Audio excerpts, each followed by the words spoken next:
Well, hi there, and welcome to Daytime Blue Ridge. I'm Natalie And I'm Brittany Flowers. And you may be wondering why we look so springy in such a chilly fall day.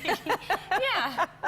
And Brittany is freezing, you poor thing. We got to get you some sweaters I'm not here. used to this weather. Right. I walked in and I told you guys when I walked from where we parked to the station, it's like this is what winter is like in New Mexico. So I have a bad feeling about winter for me. I said, oh, you poor thing. You have no idea. Yeah. This is like nice. We're all like, whoo, this feels good. But anyway, we are showing off our pink in recognition of Breast Cancer Awareness Month, but also WSLS 10 is kicking off a new initiative to raise awareness about all types of cancer. It's called Conquering Cancer, and these stories will be featured on the 10th of every month. So tonight at 6, WSLS 10's Dawn Jeffries shares the story of a Blacksburg woman whose grandmother died after fighting ovarian cancer, only to learn that her mother had the same disease less than a year later. It was then that she learned of genetic testing and how it could determine her own risk of having the disease. So see the story of Nicole's journey and the lengths she went to conquer the disease tonight at 6, and see more of our Conquering Cancer series on the 10th of every month. I'm looking forward to these. I think these are going to be great stories. Absolutely. A lot of progress has been made. Yeah, we're kind of taking this time also to, remind you, get your checkups. Do your self-exams. Make sure you're talking to the people that you love, the people in your family, who you're related to, reminding them to do their self-exams and getting their checkups. And I mean, there's so much information online to look up when you're supposed to do that. Right. And so this is just a reminder. Do it for yourself, for the people that you love. Absolutely, and family history is so important. You know, talk to your family members. What's in our family? What should we be concerned about? Absolutely. All right, moving on. Normally, we don't talk about politics on our show, but we need to discuss one important piece of last night's debate. The winner of the debate, Ken Bone. Take a look. Question from Ken Bone about energy policy. Ken?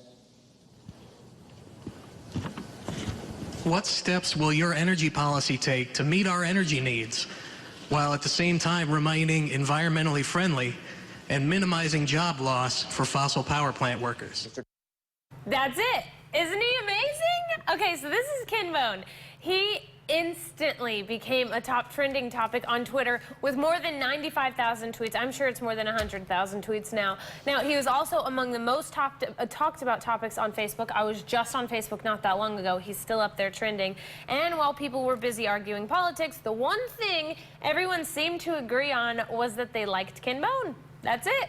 Now, one man said on Twitter, quote, "He was so sad and ashamed throughout the entire spectacle, but then Ken Bone rose like a phoenix from America's ashes," and there's laughter again. I mean, people can't stop talking about this guy. Maybe it's his awesome sweater. I think it was the sweater. Maybe I think it's everybody's the talking mustache. Something about this man. He just is so charming. I don't know. I saw the debate last night, and I didn't think anything of it. Oh, I did immediately. You did? Yes. And then I got on Twitter, and I don't know. You just thought he was cute? Yes, I just loved him. Did you know that he was talking, I think this morning on CNN or somewhere, they were talking to him, and he said, well, the woman who interviewed him said, "Can you believe that you're, an internet sensation?" And she asked about the sweater, and he said, "Well, I had a nice, like a dark green suit that my mom would have been proud of me wearing on national television, but when he stepped into his car, he ripped the seam of his pants, and he couldn't wear it." So then he chose the sweater, which obviously was a very good choice because it made him famous. Oh my gosh. Isn't that funny? Yes, I love him. Yeah. I love him so much. And I thought that the last guy would be the internet Carl sensation. Becker. I remember his name. Who asked the good question. Great question. People were so impressed by his question. But I had a friend even tweet, "Carl Becker is no Ken Bone." Like, people love him. I mean, it just happens. That's one thing that I absolutely love about these days, about the internet and Twitter and Facebook. All of a sudden, people just pick up on things that you wouldn't normally pick up on. Absolutely. All right, Ken Bone. All right.